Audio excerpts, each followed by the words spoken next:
सभी को राधे राधे। आइए यूनिक हिंदी क्लासेस के साथ जुड़ते हैं और आज से हिंदी साहित्य की कक्षा प्रारंभ होती है, इसलिए आप सभी लोग अधिक से अधिक संख्या में जुड़ें, चैनल को सब्सक्राइब करें और क्लास को शेयर अवश्य करें। विलंब न करते हुए आइए जुड़ते हैं।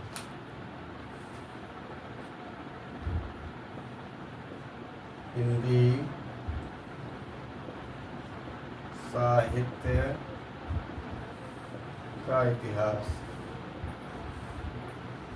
हिंदी साहित्य के इतिहास की बात करेंगे तो सबसे पहले ये समझ लें साहित्य है क्या। पहले हम देखते हैं हिंदी भाषा के। हिंदी भाषा की, हिंदी शब्द की उत्पत्ति, भाषा की बात नहीं करेंगे यहाँ पर। यहाँ हिंदी शब्द की उत्पत्ति कैसे हुई है। हिंदी जो शब्द है ये फारसी भाषा का शब्द है। इसकी भाषा क्या है? फारसी है। नहीं समझे, लिख लेंगे। हिंदी फारसी भाषा का शब्द है। हिंदी फारसी भाषा का शब्द है। ठीक है। अब देखेंगे कि कैसे इसकी उत्पत्ति हुई। तो जो सिंधु नदी थी, ईरानी लोग सिंधु नदी को हिंदू कहते थे, हिंदू कहते थे, और वहाँ के जो निवासियों को माना उनको हिंदू माना। ठीक है। और जो लोग भाषा बोलते थे, हिंदू नदी के किनारे रहने वाले लोग हिंदू जो भाषा बोलते थे वो भाषा होती थी हिंदी, वो भाषा होती थी हिंदी। ठीक, इस प्रकार से तो सिंधु नदी है, सिंधु नदी है, और इस नदी को क्या कहा उन्होंने? हिंदू कहा। और यहाँ के निवासियों को हिंदू और उनकी भाषा को हिंदी। ये क्या हो गई? ये भाषा थी। ठीक है। ये क्या हो गए? ये निवासी हो गए जो सिंधु नदी के आसपास रहते थे। ठीक है, ये निवासी हो गए। अब हम लोग बात करेंगे साहित्य की। साहित्य क्या है? साहित्य को अगर तोड़ दिया जाए तो सा प्लस हित प्लस या, यानी इसका अर्थ होता है एकत्र होना या मिलकर रहना। ठीक है, या मिलकर। ठीक, तो एकत्र होना या मिलकर, यानी कई चीज़ों को हम एक साथ एकत्रित करें, मिलाएं, तब साहित्य, तब जाकर के साहित्य का निर्माण होता है। ऐसे फ्रेंच विद्वान बेन तेन महोदय ने, तेन महोदय लिखो यहाँ पर, बेन तेन महोदय ने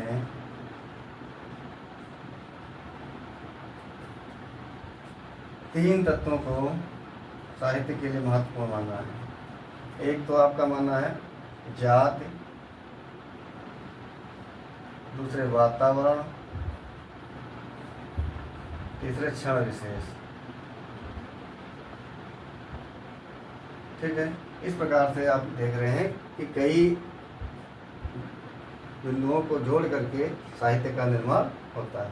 ठीक है, इतना आप इसके अनुसार ले लें, आगे बढ़ते हैं।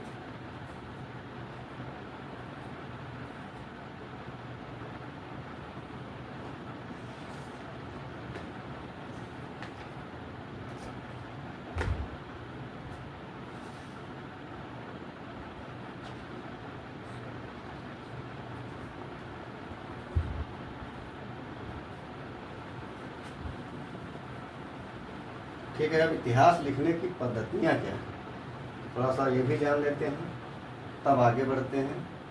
थोड़ा थोड़ा जानकारी लेते चलते हैं। इतिहास लेखन की पद्धति, हेडिंग डालेंगे इतिहास लेखन की पद्धति। इतिहास लेखन की पद्धति क्या होती है? इतिहास लेखन की 4 पद्धतियाँ प्रचलित हैं। ठीक है।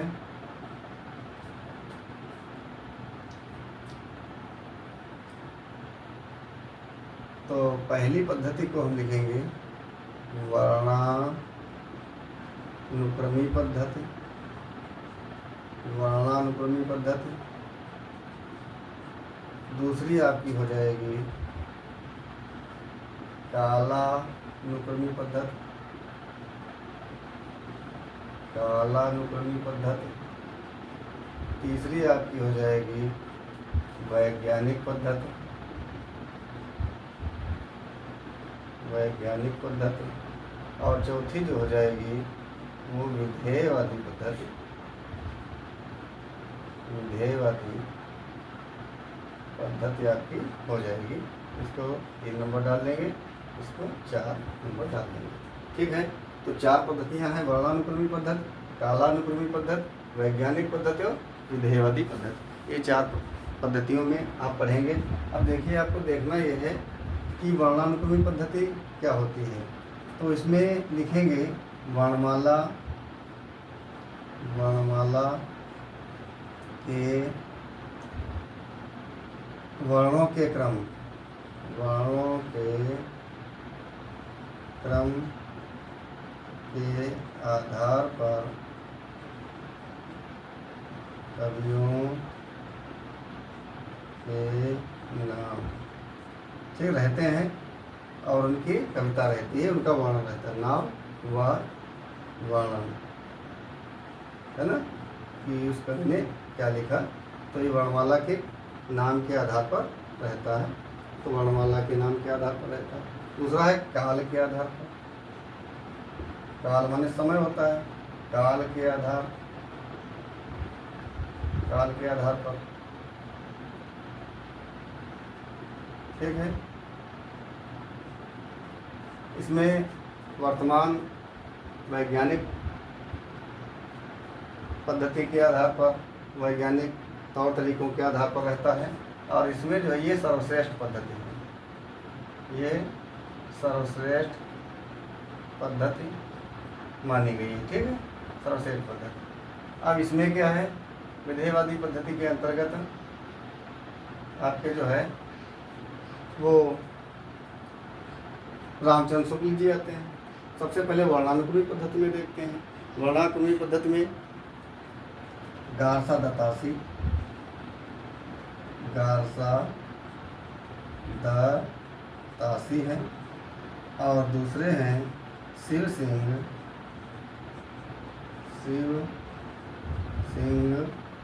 सेंगर। ठीक है, ये 2 कवि आपके हैं। गारसा दत्तासी फ्रेंच विद्वान हैं। थोड़ा सा नहीं चल रहा है, फ्रेंच विद्वान है, आप लोग सुन करके लिख लीजिएगा। और इनका जो ग्रंथ है वो है इस्तवार द ला लिटरेट्यूर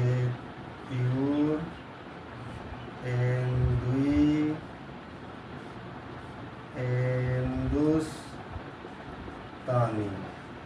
ठीक है, इस्तवार द ला लिटरेट्यूर हिंदुस्तानी। शिव सिंह सेंगर का जो ग्रंथ है वो है शिव सिंह सरोज। शिव सिंह सेंगर का जो ग्रंथ है वो शिव सिंह सरोज है। ठीक है, तो ये हो गया आपके। कालानुक्रमी पद्धति की बात करें तो कालानुक्रमी पद्धति में नंबर 1 पर लिखेंगे जॉर्ज ग्रियर्सन।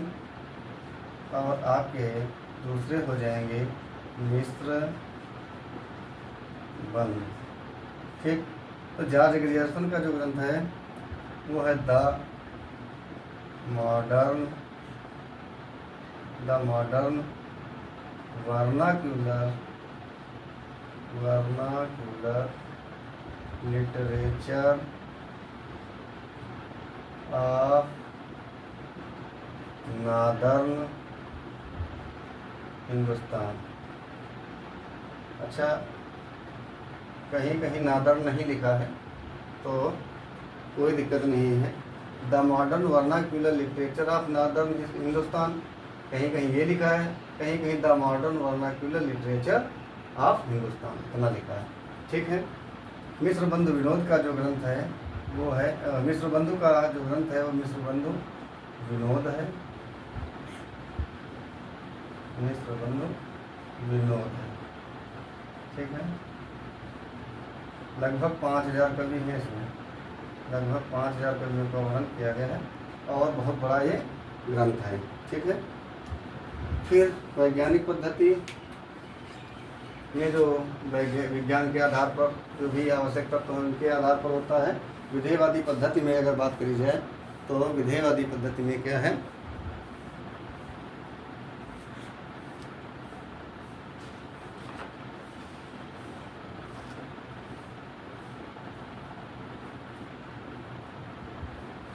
विधेयवादी पद्धति में आचार्य रामचंद्र शुक्ल,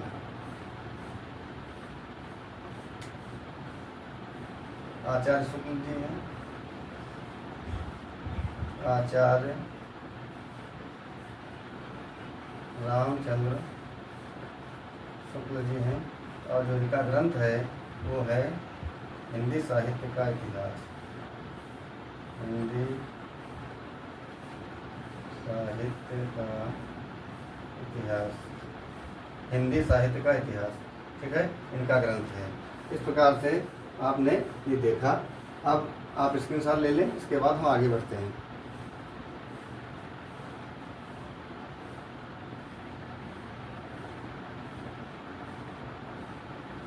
ठीक है, अब हम लोग आगे बढ़ते हैं और कुछ महत्वपूर्ण ग्रंथ और ग्रंथकार के नाम जानते हैं, ठीक है। तो ये वीडियो ज़्यादा बड़ा नहीं करेंगे।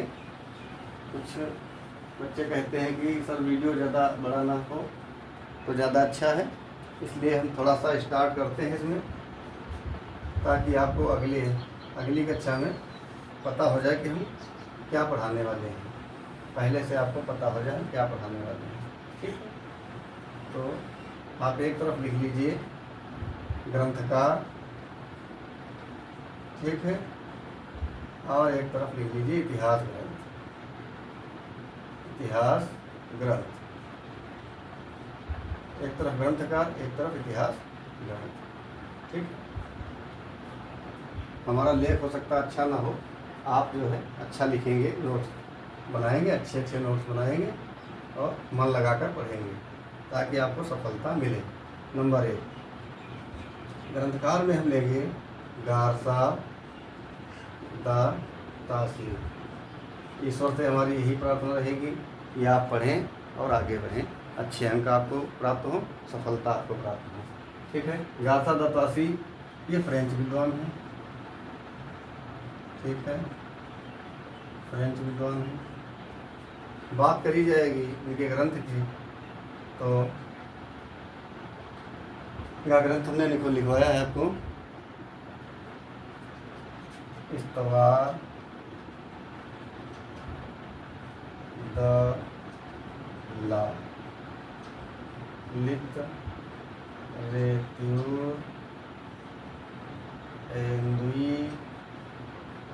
हिंदुस्तानी, फ्रेंच भाषा में है, ठीक। इस्तवार द ला लिटरेचर हिंदुस्तानी। अगर बात करेंगे तो कुल कवि जो है, और बात करेंगे उर्दू के कवि कितने हैं, उर्दू के कवि और हिंदी के कवि, ये भी जानते चलेंगे ताकि बहुत ज़रूरी है। हिंदी के कवि कुल कवि 738 हैं। कुल कवि की बात करेंगे तो 738 कवि हैं। हिंदी के केवल 72 कवि हैं, ठीक है, हिंदी के केवल 72 कवि हैं। तो हिसाब से उर्दू के कवि निकल करके आएंगे 6 और 13 से 7 घटाया 6, लगभग 666 कवि जो है वो उर्दू के कवि हैं, ठीक है। इस प्रकार से आपने देखा। अब इसके 2 भाग रहे, तो इस ग्रंथ को 2 भागों में प्रकाशित किया गया है, ठीक है, पहला और दूसरा। यहाँ से तो 1838 और 1847, 1839 और 1847 ईस्वी में इसके 2 संस्करण हुए हैं, पहला 1839 में और दूसरा 1847 ईस्वी में। ठीक है, इस प्रकार से आप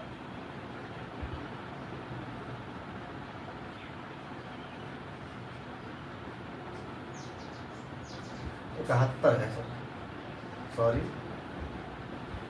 71 ईस्वी। ठीक है,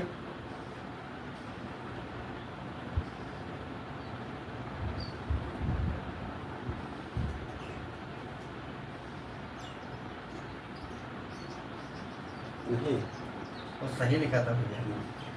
ठीक है, 1847 ही है, कहीं मिस्टेक हो गई, मिस्टेक है, 1847 ईस्वी में।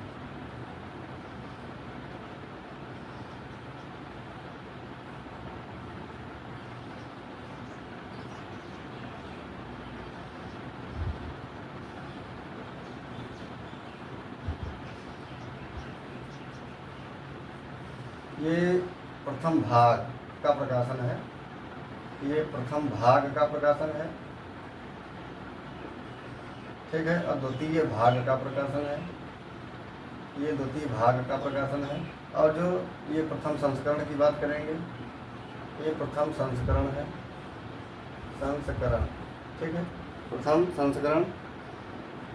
और जो दूसरे संस्करण की बात करेंगे, ये यहाँ पर हम 2 ना बनाएं बल्कि सिंगल ही रखें।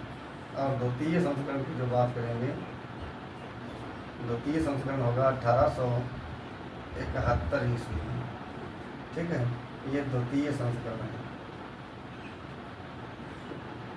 द्वितीय संस्करण है। ठीक है, इतना आपको जानकारी लेनी है। तो गासा दत्तासी फ्रेंच विद्वान, इस्तवार दल्ला लिटरेचर हिंदुस्तानी, कुल कवि 738, उर्दू के कवि 666, हिंदी के कवि 72। प्रथम संस्करण में जो प्रथम भाग का प्रकाशन है वो 1839 में, द्वितीय भाग का प्रकाशन 1847 ईस्वी में प्रथम संस्करण था, द्वितीय संस्करण 1871 ईस्वी में इसका हुआ है, प्रकाशित हुआ है। दूसरी बात करेंगे तो इस पर मौलवी करीमुद्दीन ने, मौलवी करीमुद्दीन दूसरे इसी पर, इस ग्रंथ पर मौलवी करीमुद्दीन,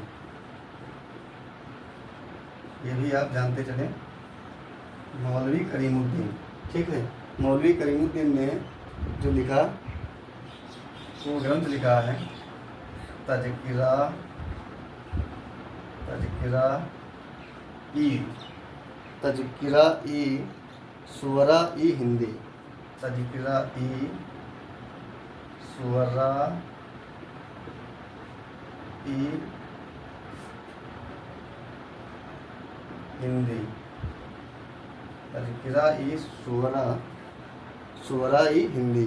ठीक है, तो ये 1848 ईस्वी में इन्होंने लिखा है। और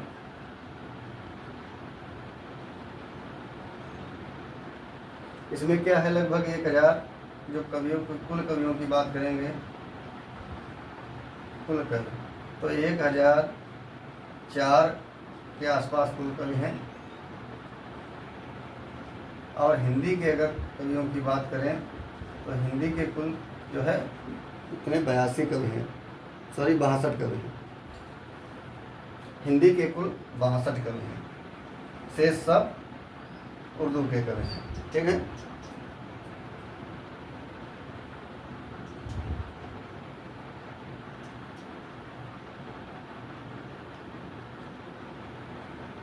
इस ग्रंथ को शॉर्टकट में तबका शुअरा भी कहा जाता है। लिख दें शॉर्टकट, संक्षेप, संक्षेप की अगर बात करें, इस ग्रंथ का नाम संक्षेप में जो है क्या कहा जाएगा, क्योंकि बहुत बड़ा सा नाम है, तज़किरा ई शुअरा ई हिंदी 1848।